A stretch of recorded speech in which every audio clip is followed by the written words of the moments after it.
Getting perfectly cooked, juicy pork chops is actually pretty easy to achieve. Back in my restaurant days, we would sell 30 to 40 of these every single night, but now I only make a few at a time for me and my family. From my days as a sous chef, I learned that pork chops should be thick cut, bone in, and never go past 140 degrees F internally. Well, I'm going to go above and beyond to make sure I hit all those steps and more. Plus, I'm thinking of adding a few more things to the mix to round out everything to make one dang tasty meal. You know what's up. Let's start with the prep. Sound good? Let's cook.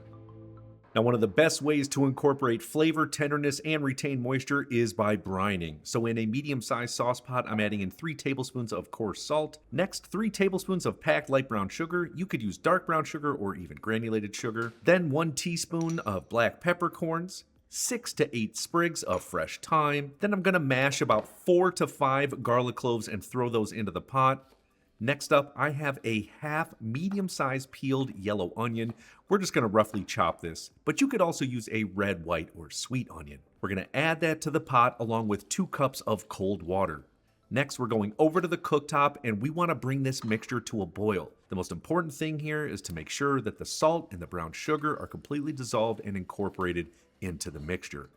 At this stage, we're adding in 3 cups of ice. 1, this is going to help cool it down quickly and obviously dilute it. 1 cup of ice equals about 0.9 cups of water, so the ratio is still pretty close. I also encourage you to taste it. It should be extremely full flavored of herbs, spices, salt, and sugar. Now what I'm going to do is just transfer it over to a separate container, pop it in the refrigerator, and let it come down to a complete chill, which takes about 20 to 30 minutes. In the meantime, let's talk some pork. I've got 4 thick-cut bone-in pork chops that weigh roughly 10 to 12 ounces each. Now, I believe when you go to a butcher shop that you should be able to select the pork chops yourself, which is exactly what I did. Now, my personal opinion is try to get some pork chops that are cut closer to that shoulder blade end. You'll see some darker pink colors in there, a little bit better intramuscular fat and marbling in there, which to me is always going to equal more flavor. Now, for more flavor, try to get some pork chops that have a nice fat cap around the outside like this. And also, you want it to be at least 1 inch to 1.5 inches thick or more. This will help with juiciness and tenderness. And of course, like I said, bone in. This is going to add flavor and also help retain moisture. Now you can purchase these bone-in pork chops one of 2 ways, with the bone from the rib or the bone from the spine, which looks more like a T-bone cut. Both will work. Now if you have all rib cut bone-in pork chops and want it aesthetically to maybe look a little bit more restaurant style, what you're going to want to do is remove the meat from the top part of the bone. This is also known as Frenching. So simply cut down until you reach the bone and then slice it off. Then next, you're simply scraping that bone so that it is completely clean and looks like this. A beautifully Frenched pork chop. Again, up to you.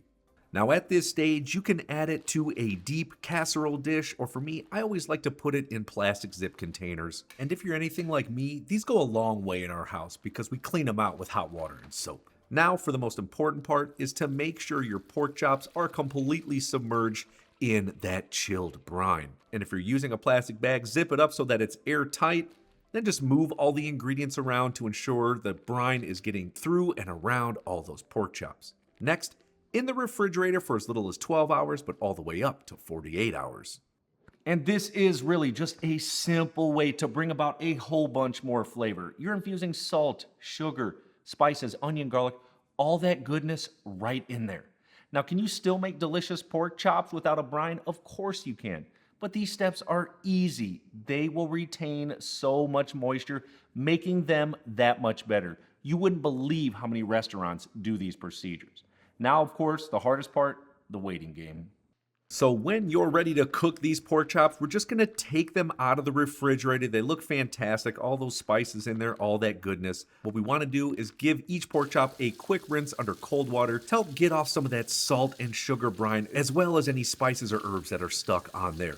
Then we're just gonna set them on a rack over a sheet tray, then using a few paper towels, pat them dry on all sides until they are completely dry. We want to ensure we get some grill marks on these, and any water wet surface is always the enemy of browning up your food. Then we're just going to set them to the side for about 20 to 30 minutes just to take the chill off, but in the meantime, we can fire up our grills. Now you can use a wood burning or charcoal grill, or if you're using a pellet smoker, you can absolutely use that firebox. Just crank that smoker up as hot as it can possibly go, at least 500 degrees Fahrenheit. Now I'm going to be using a good old gas grill, so on one side of the grill I'm going high heat, and on the other side of the grill I'm going low heat. My goal is to get it to optimal temperatures for searing in between 450 and 550 degrees Fahrenheit. Now I've got a few more minutes here, and I'm thinking I'm going to make a sauce, so I'm going to quickly peel and small dice 1 shallot, then smash and finely minced 3 whole garlic cloves. Let's set those to the side, head back over to the pork. You can see it's nice and dried out on that surface. This is perfect. Now what I want to do to ensure that these will not stick to the grill is coat them with about a teaspoon or 2 of olive oil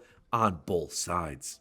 And really just to give you another idea, if you want at this stage, you could add on a spice rub. A Cajun seasoning, a blackened seasoning. Make sure it's a little lower on the salt because guess what? These have already been seasoned in that brine. It doesn't need any more salt. Let's head out to that preheated grill. On the right side, I'm on high heat. On the left side, I'm on low heat. So we're going to put the pork on the hot side of the grill, then finish cooking them on the lower heat side of the grill. Now, if you're new to grilling, I definitely recommend checking out my barbecued grilled chicken recipe video. I go into extreme detail to making sure your grill is prepped and primered to get beautiful grilled and perfectly cooked food every single time. Let's lay down our pork chops on the hot side of the grill. Leave a little room in between. Again, we want to sear, not steam these. And we're going to close the door and cook them for only 2 to 3 minutes. After that short amount of time, we're just going to flip them over. Now, you may not get super dark grill marks on them because it hasn't cooked long enough. But if you didn't know, brine food tends to cook quicker. The denatured meat proteins, they're already partially cooked from the brining process. So that open flame on the grill has less work to do and the meat cooks faster. So we're going to cook it with the door closed for just 2 to 3 more minutes. Then we're just going to give them a simple 90-degree turn and put them over on the lower side of the grill and cook them for a further 3 to 4 minutes or until they reach 135 Fahrenheit internally. This is the optimal temperature to make sure our pork is still incredibly juicy and not dried out. Once they are cooked to that internal temperature, we're taking them off the grill. We're going to let them rest for about 5 to 7 minutes, and during that time, they're going to bump up to that 140. It's going to be a nice medium well internally with still a bit of pink in the center, which is totally safe to eat with these pork chops. And now quickly for that sauce, I've got a medium-sized saute pan. I'm adding in 1 tablespoon of olive oil, bringing it up to medium heat. Then I'm adding in the shallots and garlic. We're just going to cook these for about 90 seconds or until you start to see some of the garlic and shallots turn light brown, just like this. At this stage, we're deglazing with a 1/4 cup of dry white wine. Now you could also use brandy, cognac, or even bourbon here. All those would work. We want to cook this until au sec or almost gone. There's maybe just a tablespoon or 2 of wine remaining. Then at this stage, we're adding in 2 cups of heavy whipping cream. We want to reduce the amount by about 25-30% or until it becomes very thick and easily coats the back of a spoon, which is also called nappe. Now, if I run my finger through the center of that spoon and notice the top part of the cream doesn't creep into that little space where I rub my finger, I know I'm good. Let's finish it off with 3 tablespoons of yellow mustard, season it up with coarse salt and freshly cracked black pepper, then about a tablespoon or 2 of thinly sliced chives. And of course, taste it out, make sure it's seasoned and delicious, then remove it from the heat. Simple food. There's nothing crazy going on here, but the end result, delicious. Always goes back to those classic techniques, like using a brine to help flavor up food, or finishing with a nice little sauce. It's all about these techniques. I can never tell you enough. All right, let me show you how we plate this up. Let's just slice one of these pork chops in half and have a good look. You can see a little bit of that pink, incredibly juicy perfection. Then just for serving the pork chops, I'm just gonna put them on a plate with a little bit of thinly sliced chives for some fresh greenery. Then of course, spooning on several tablespoons of that tasty mustard cream sauce. And I'm telling you, a cream sauce is a perfect balance for a pork chop that's been brined with all those tasty, salty, acid-like flavors. Then if you want, a little bit more chives. And because I have so many pork chops, I figured I'd call up the fellas and let them get in on it as well. And they absolutely crushed it. Juicy, tender, flavorful pork chops every single time. That is my promise to you if you give these a shot. Now, I know folks always ask, well, what would this go well with? I've got an awesome recipe video that you can check out for roasted fingerling potatoes. It's got some herbs and garlic in there. Delicious. I'll see you on there.